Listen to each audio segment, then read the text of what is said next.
Hi, I'm Alex Bell. At ABC 10, we stand for you, and that means giving you context, depth, and tips to help you and your loved ones navigate this changing world. So here's a collection of stories our team has been working on.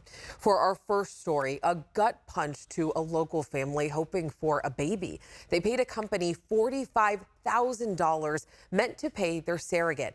And now they're searching for answers. As we speak, a federal investigation is underway because, like others, the family lost their money. ABC 10's Jeannie Nguyen explains what happened and why the family is now turning to strangers for help. For 7 years, this trio was the Ketman family. Get your frisbee! Until Caitlin and Christopher decided it was time to give their dog, Theo, a sibling. We know we want kids. We know we are meant to be parents. Caitlin always knew the journey to become a parent would be difficult. I have severe endometriosis, and I had to have a full hysterectomy. From the very beginning, he's been incredible of just, okay, we'll figure it out. Whatever we need to do to figure out how we're going to have a family, we'll figure it out together. With Caitlin as a wedding photographer and Christopher working in tech, the couple figured adoption would be the most cost-effective way to expand their family. But their adoption journey didn't go very far. You're essentially denied, not because of anything on our side, but because we wanted a baby that was, we wanted an infant, 3 or younger, and they said, if you can take a 7-year-old, you can have a 7-year-old right now. And we're like, we're not prepared for that. Making them question if this would ever happen. That journey of how has always been a question mark. The couple started looking into surrogacy. The thought of being able to, make a copy of us was really exciting. Christopher and Caitlin went through the IVF process in May 2023. It only took us 4 months to get to the IVF process to see if we can harvest eggs and create embryos. They signed a contract with Surrogacy Escrow Account Management, or SEAM, based out of Houston, Texas, who would make payments to the woman carrying their baby. Everything that we read about and all the testimonials were excellent. The Ketmans put $45,000 into the escrow account for SEAM. Then in June, the couple started to see problems when the company notified them of payment issues. There are some delays in payments. It's going to take a few extra days. Bear with us. We're looking into a bank issue. But days after the first notice, they got another message. On June 14th is when we got the kind of bombshell, if you will, and that bombshell was, we have ceased all operations. Our bank accounts are frozen because of an investigation. Nearly $45,000 of their hard-earned money gone. And they are not the only ones. The FBI's Houston division is investigating SEAM and is looking for more couples like the Ketmans, believing there are hundreds. Lori Hood, a Houston-based attorney, is representing one of those couples. We filed a lawsuit in Harris County asking the court to give us emergency relief so we could freeze bank accounts. Hood's clients are in the process of their surrogacy pregnancy and haven't been able to access $60,000 from their SEAM account to pay their surrogate. It's just absolutely abhorrent what these people have done to these parents and to these surrogates. The FBI would not do an interview with ABC 10, but through Hood's investigation, she says she was able to trace a portion of where the money was spent. The company bought at least 42 pieces of real property in and around Houston, Texas. ABC 10 reached out to SEAM. The company's owner, Dominique Side, set up an automated response that said, in part, "We are subject to an active investigation by federal authorities. I am not permitted to respond to any inquiries regarding the investigation." Wait, we're going to be out $45,000 and there's no answers. The Ketmans say they are unable to afford an attorney at this time and don't think they'll ever get their money back. All of this as they are trying to recoup their funds with the help of strangers to pay their surrogate. We are expecting a baby boy, and he is due in October. The couple says no matter how this pans out, it's all worth it. Lori Hood, the attorney in this story, is also looking for more couples impacted by this investigation. She's trying to add more people onto her lawsuit in hopes of getting even a fraction of that money back for these families. Stick with ABC 10 for any updates. At ABC 10, we stand for you and we hear your concerns. Following the 4th of July celebrations, many people voiced their concerns about illegal fireworks and question what local law enforcement is doing to combat what some are calling a war zone outside of their homes. ABC 10's Alicia Machado reports how Woodland police may have found a solution to the problem. They handed out $230,000 in fines. The 4th of July holiday may have come and gone, but for those who hosted illegal fireworks shows, Woodland Police says it's not over yet. The city implemented a new policy this year. Those lighting or possessing illegal fireworks could get fined $1,000 per device. On the 4th and 5th of July, more than 30 citations were issued that totaled over $100,000. We did have a lot of extra officers on the street. We had our drone team out. We dedicated as many officers as we could. Deputy Police Chief Dallas Hyde tells me the biggest ticket of that night was $34,000. And just one day before, a $120,000 citation and arrest for possession of dangerous fireworks. And if you didn't get a citation that day, Woodland PD says you could get one sent to you in the mail. We have footage from our drones. We have footage from the community. It's not what happened on the 4th that's going to be the end of it. You could be seeing something coming in the mail pretty soon. Woodland Fire Marshal Matt Flint said the ordinance really slowed down illegal firework use this year. In past years, the booms went off for weeks and led to fires. Last year we had a lot of grass fires due to illegal fireworks. This year we only had one firework incident where somebody accidentally put safe and sane fireworks inside a trash can without soaking them properly.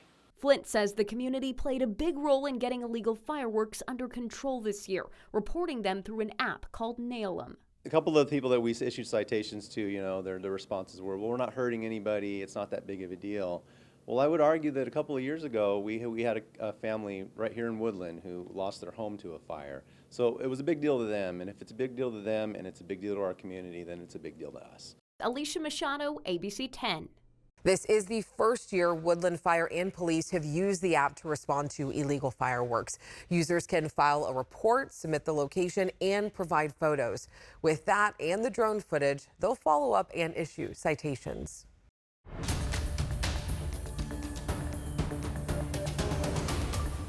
You're worried about PG&E's power lines starting fires. Correct. And you're worried about if there's a fire for whatever reason, these poles might be falling across your way out. Exactly. We've done undergrounding. What letter grade do you give PG&E? Oh, definitely an F. Confusion, frustration, and fear. That's what we're hearing from PG&E customers who live in fire country, even after the power company sent in crews to bury power lines underground. It's expensive work meant to stop the power grid's notorious tendency to start big wildfires that burn homes and kill people. But people in some of the first neighborhoods to get the new underground power lines feel no safer than before. ABC 10 investigative reporter Brandon Ritteman takes us out to El Dorado County to see why. In the rural California community of Cool, wailing gas generators echo through the foothills for the second fire season in a row. Yep, every time the power goes out, this has to come out. Stephanie Buss and her coworker have to beat the punishing cool heat. The 9 notices I received, the power will be out always 8 a.m. to 4 p.m. But their power's been shut off by PG&E again. The first one was May 1st, then May 4th, then May 10th, May 18th, May 21st, May 28th, May 30th, June 7th, and June 10th. Frustrated, Stephanie reached out to us. She already lived through shutoffs like these last summer when PG&E sent crews out here for this. To make our power system safer and more reliable, we're transforming your hometown utility from the underground up. After sparking fires that killed more than 100 people and burned down tens of thousands of homes, PG&E ran ads on TV, including on ABC10, to promote its plan to bury power lines underground. It's meant to keep trees from falling on live wires, which is how PG&E's grid sparked most of those fires. Since 2021, we've buried hundreds of miles of lines, with thousands more to come.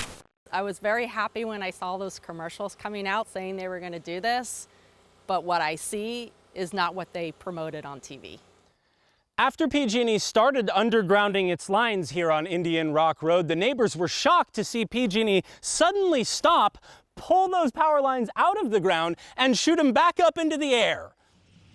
The crews PG&E sent this summer are all working above ground, putting new bare metal wires on top of new PG&E poles on this dry, tree-covered hillscape. Does that feel like what, false advertising? Absolutely, 100%. Well, they said they were going to underground all these lines. I was excited about that, but apparently their cost became too great. I don't know. They stopped. Now that PG&E's done burying the lines here, I'm going to reset my odometer here where the power line comes back out of ground and drive up to the spot where it goes underground. Stephanie helped us measure. Of her 4-mile drive into town, how much undergrounding did PG&E actually do? So we're at 0.3 miles. We got 0.3 miles underground. The rest is still above ground.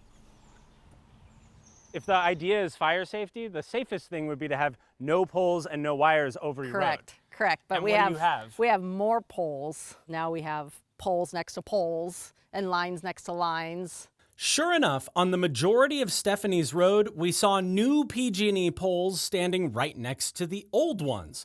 Still there, with the tops chopped off and the old AT&T phone line attached. During fires, poles fall down. You got lines across the road. So why didn't you do what you said on TV with all those ads? Why isn't my road system underground? That's what Stephanie wants to ask PG&E's CEO, Patty Poppe, about the ad campaign. Undergrounding power lines in the highest fire threat areas makes us safer, and it's less expensive in the long run. Well, Patty lied on TV that everything was going underground. Patty Poppe, who's been making promises in all those commercials that you and I are paying for, because the ratepayer pays for those commercials.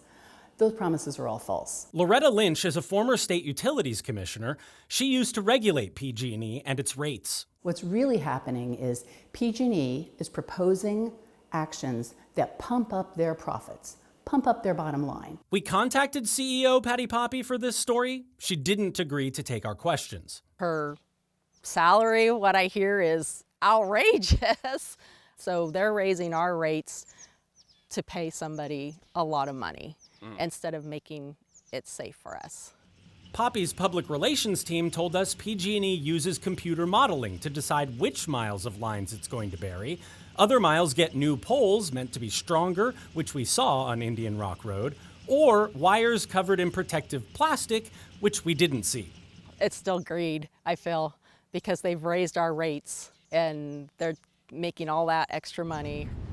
Greed was the motive named by local and federal prosecutors who together convicted PG&E of 91 felony crimes during the past decade, including the San Bruno explosion and PG&E's criminally negligent sparking of the deadliest wildfire in California history, the 2018 Camp Fire. PG&E pleaded guilty to 84 felony counts of manslaughter. Our government, state government, let them off the hook. I think that there should have been some more, very much more severe penalties with regards to all the people that died. PG&E used federal bankruptcy court to shield itself from the consequences of its disasters.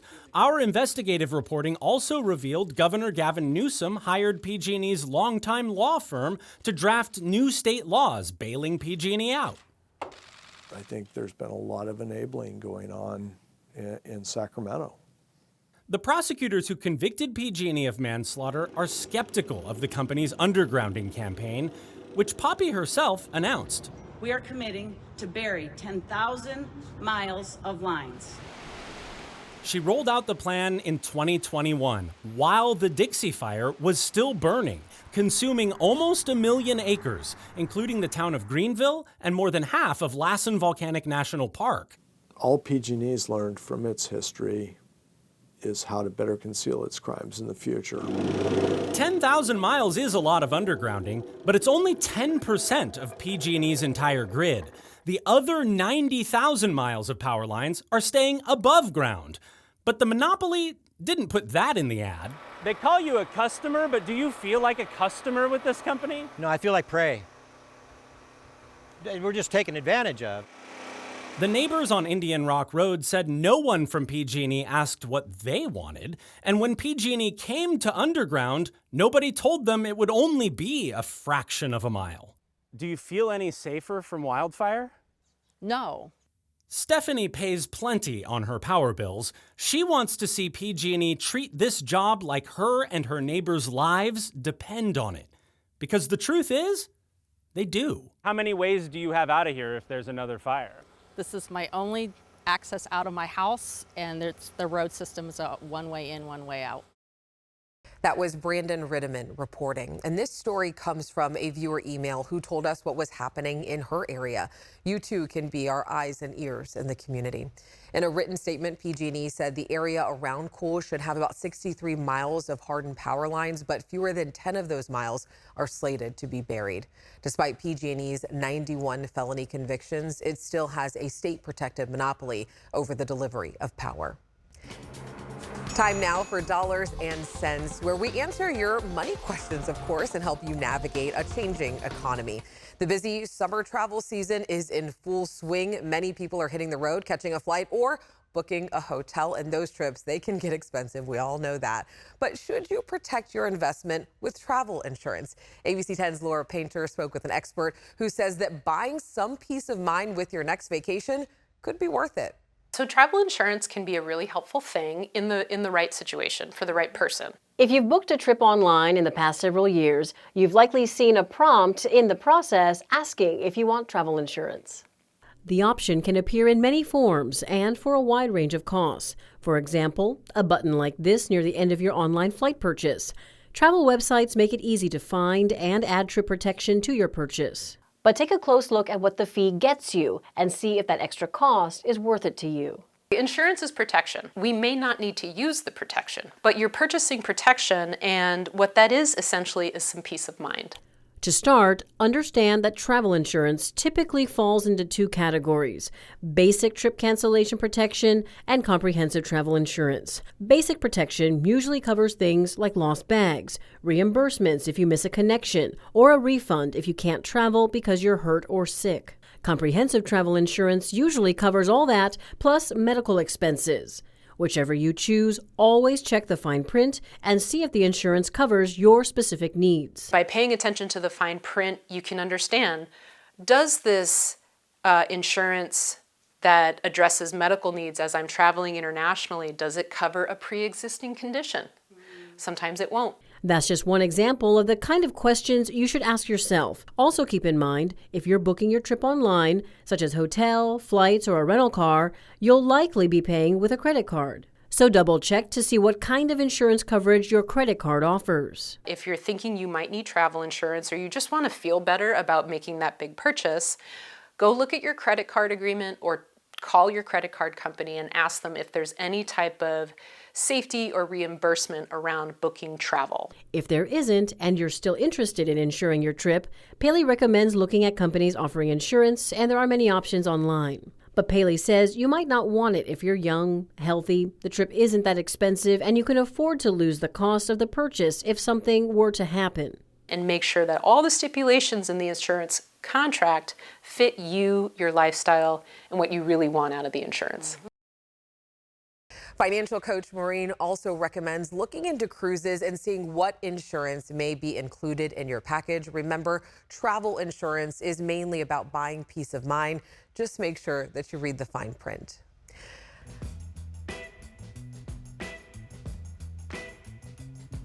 And if you are looking for a cost-effective, fun, and memorable trip to take the family on and stay cool, well, ABC 10's John Bartel has you covered. So buckle up, because John is taking us to an animal safari through Sonoma County's wine country.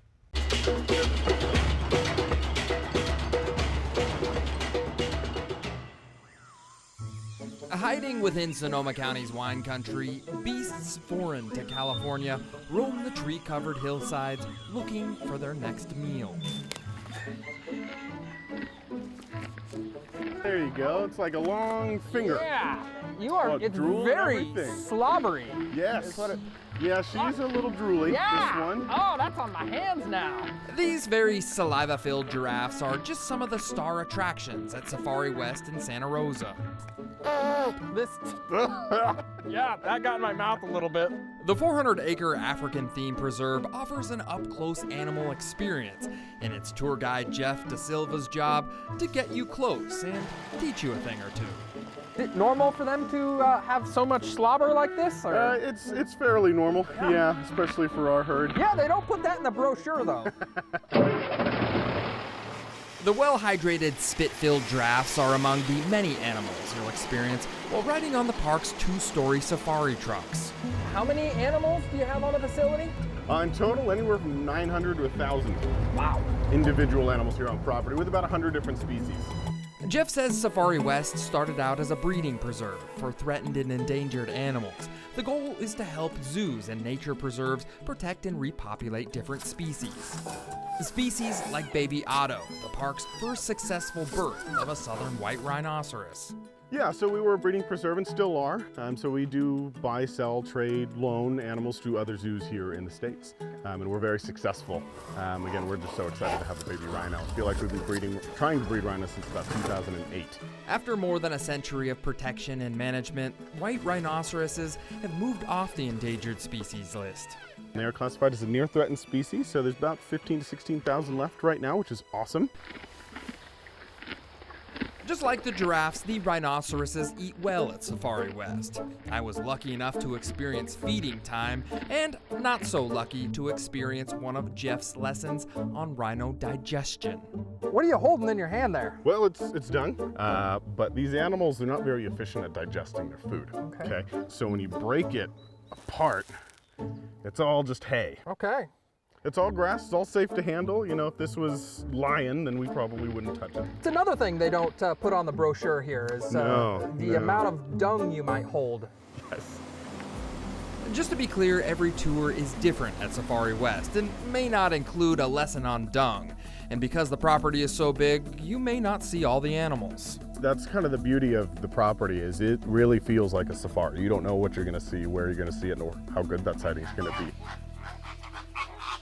One place you are guaranteed to see the animals is in the aviary. And unlike a zoo, you can walk right into the enclosure. Here you really get very close to these animals. Very close, yes. You're in and amongst, this is their habitat. It's like the tours that you were on earlier today. You are in their home. When co-owner Nancy Lang and her husband Peter Lang first started giving tours in 1993, the idea of commingling people in animal habitats didn't really take off at first. How did your first opening go? No one came. The first day, no one came. Nancy says a safari was a new idea in this area, but she and her husband believe that if people could get an up-close experience with the animals, they would feel more connected and want to protect them. Is conservation, is that a big part of this? It's a huge part of what we do. The breeding for maintaining endangered species with the right genetics and getting people excited about the conservation projects here in the U.S. and beyond. From Safari West in Santa Rosa, I'm John Bartel. Hope to see you on the back roads. This is just really a lot. To find more places to visit and find all of John's stories on abc10.com/backroads. We can also send a map straight to your phone to help you plan your next road trip adventure. All you have to do is just text Backroads to 916-321-3310. And all of these wonderful destinations are also on our ABC10 Plus app under the Shows tab.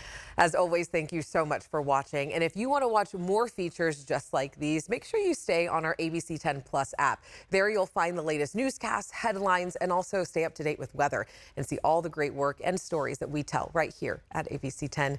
Thank you for watching, and I'll see you next time.